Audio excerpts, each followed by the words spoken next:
Renungan Pagi, Christ Triumphant atau Kristus yang Menang oleh Ellen G. White, 19 Agustus 2025.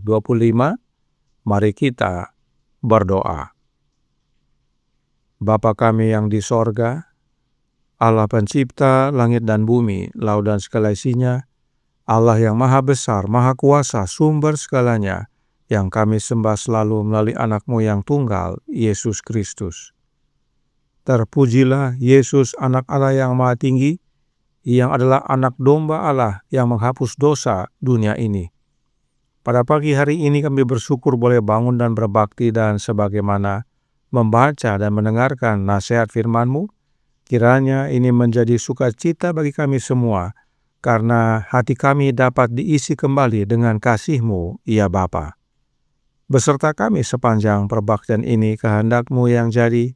Ampun kami akan dosa dan salah, karena kami berdoa hanya dalam nama Anak Allah yang tunggal, Yesus Kristus, yang adalah Tuhan dan Juru Selamat kami. Amin. Renungan hari ini akan dibacakan oleh Ibu Gladys Torondek. Kepada Ibu Gladys, kami persilahkan. Shalom, selamat pagi untuk kita semua. Bacaan renungan pagi tanggal 19 Agustus 2025 berjudul Hati harus diisi kembali dengan kasih Allah. Ayat inti terdapat di dalam Matius 12 ayat 45 yang berjudul Lalu ia keluar dan mengajak 7 roh lain yang lebih jahat daripadanya, dan mereka masuk dan berdiam di situ. Orang dalam perumpamaan itu memutuskan hubungan dengan setan, menolak melakukan pekerjaannya. Tetapi masalahnya adalah setelah hatinya disapu dan dihias, ia gagal mengundang tamu sorgawi. Tidaklah cukup hanya mengosongkan hati. Kita harus mengisi kekosongan itu dengan kasih Allah. Jiwa harus diperlengkapi dengan rahmat Roh Allah.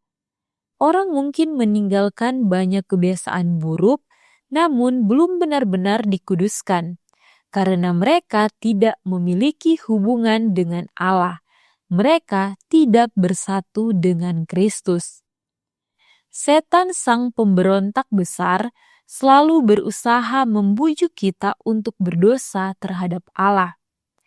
Ia akan memperkenalkan khayalan-khayalan palsu, mempersenjatai pemahaman melawan kehendak Allah yang telah diwahyukan. Hawa nafsu yang lebih rendah melawan kemurnian dan penyangkalan diri. Kehendak melawan kehendak Allah menciptakan hikmat dari bawah yang bertentangan dengan hikmat dari atas. Akankah kehendak Allah dikesampingkan dan kehendak kita dianggap yang tertinggi? Mungkinkah ini menjadi kekuatan yang mengendalikan dalam perjuangan besar Allah untuk memulihkan umatnya sendiri? Saya telah diperingatkan bahwa mulai sekarang kita akan terus-menerus berseteru.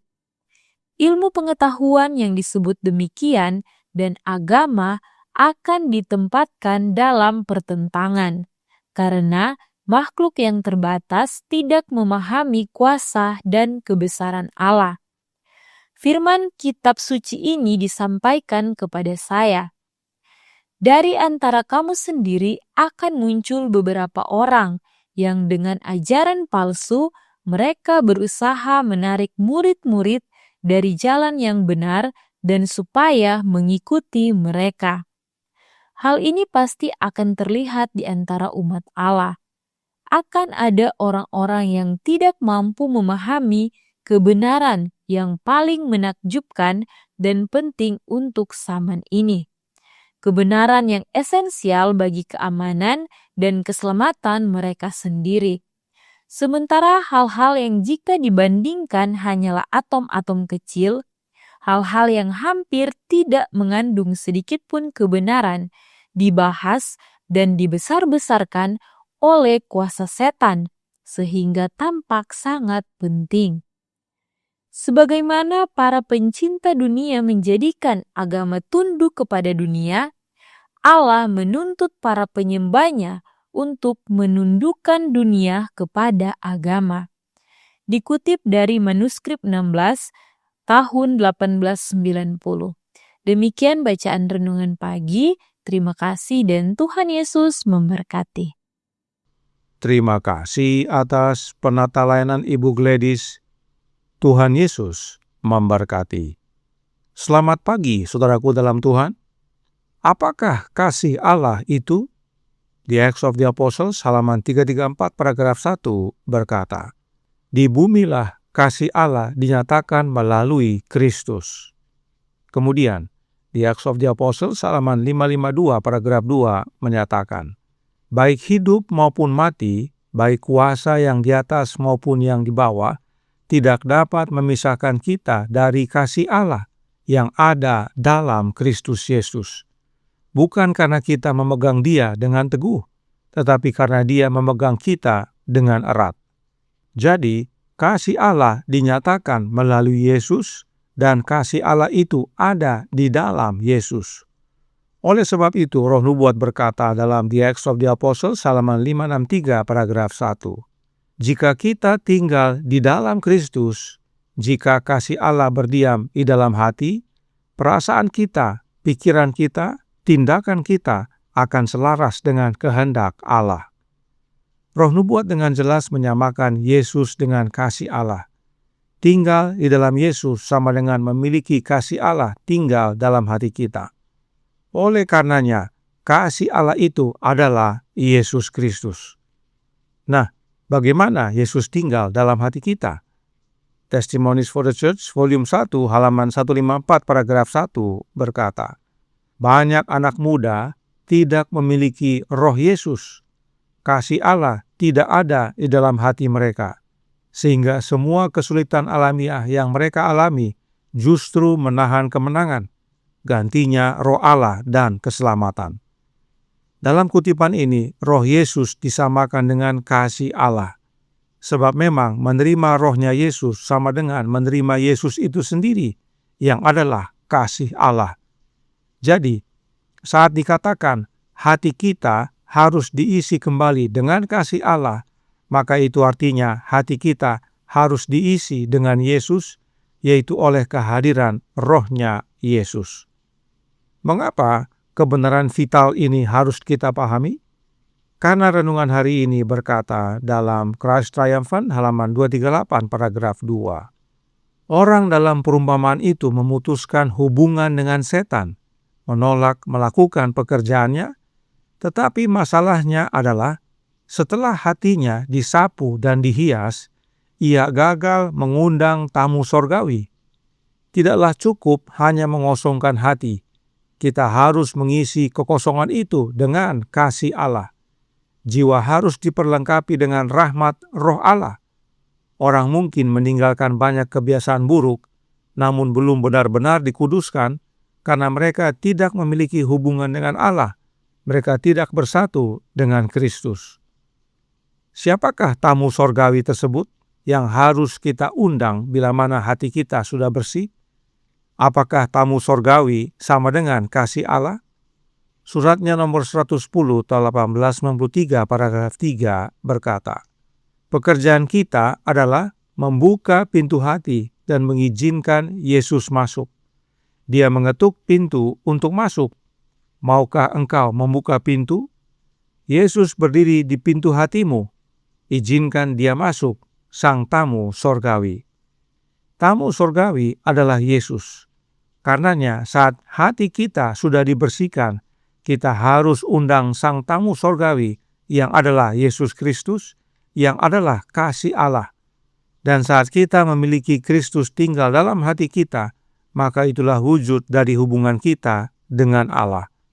Sebab Yesus berkata dalam Yohanes 17 ayat 21, "Supaya mereka semua menjadi satu, sama seperti Engkau, ya Bapa, di dalam Aku, dan Aku di dalam Engkau, maka mereka juga di dalam kita," yaitu dalam Bapa dan Anak, supaya dunia percaya bahwa Engkaulah yang telah mengutus Aku. Bapa yang adalah satu-satunya Allah yang benar, tinggal di dalam kita oleh menerima Yesus tinggal di dalam kita. Maka Bapa dan Anaknya tinggal di dalam kita. Inilah pentingnya menerima Sang Tamu Sorgawi yang adalah kasih Allah, yaitu Yesus Kristus. Saudaraku dalam Tuhan, ini adalah salah satu kebenaran yang ditolak oleh banyak orang, khususnya gereja Advent yang sekarang ini. Sebab gereja menawarkan oknum lain yang bukan Yesus untuk tinggal di dalam hati, yang mereka sebut dengan istilah Allah Roh Kudus. Si Allah Roh Kudus ini, menurut doktrin Trinitas dalam gereja Advent yang sekarang ini, bukan Bapa dan bukan Yesus. Namun Alkitab dan Roh Nubuat dengan jelas menyatakan bahwa kasih Allah itu adalah Yesus, dan agar hati kita dipenuhi oleh kasih Allah, maka kita harus menerima Roh-Nya Yesus. Oleh sebab itu, renungan hari ini berkata, dalam Christ Triumphant halaman 238 paragraf 4, firman kitab suci ini disampaikan kepada saya, dari antara kamu sendiri akan muncul beberapa orang yang dengan ajaran palsu mereka berusaha menarik murid-murid dari jalan yang benar dan supaya mengikut mereka. Hal ini pasti akan terlihat di antara umat Allah. Akan ada orang-orang yang tidak mampu memahami kebenaran yang paling menakjubkan dan penting untuk zaman ini, kebenaran yang esensial bagi keamanan dan keselamatan mereka sendiri. Sementara hal-hal yang tidak dibandingkan hanyalah atom-atom kecil, hal-hal yang hampir tidak mengandung sedikit pun kebenaran, dibahas dan dibesar-besarkan oleh kuasa setan sehingga tampak sangat penting. Karenanya, saudaraku dalam Tuhan, hati-hati dengan ajaran yang menyatakan bahwa yang tinggal dalam hati kita bukan Yesus, tetapi oknum lain yang bukan Yesus. Sebab itu artinya kasih Allah tidak mengisi hati kita. Maka yang masuk adalah setan dan para pengikutnya. Tidak ada gunanya hati dibersihkan jika Yesus tidak masuk oleh kehadiran Roh-Nya dalam hati kita. Maka setan akan masuk lagi, bahkan lebih banyak dan lebih jahat dari sebelumnya.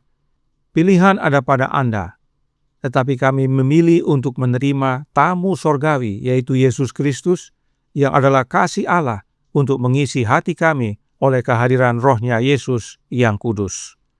Tuhan memberkati, saya bawa dalam nama Yesus. Amin.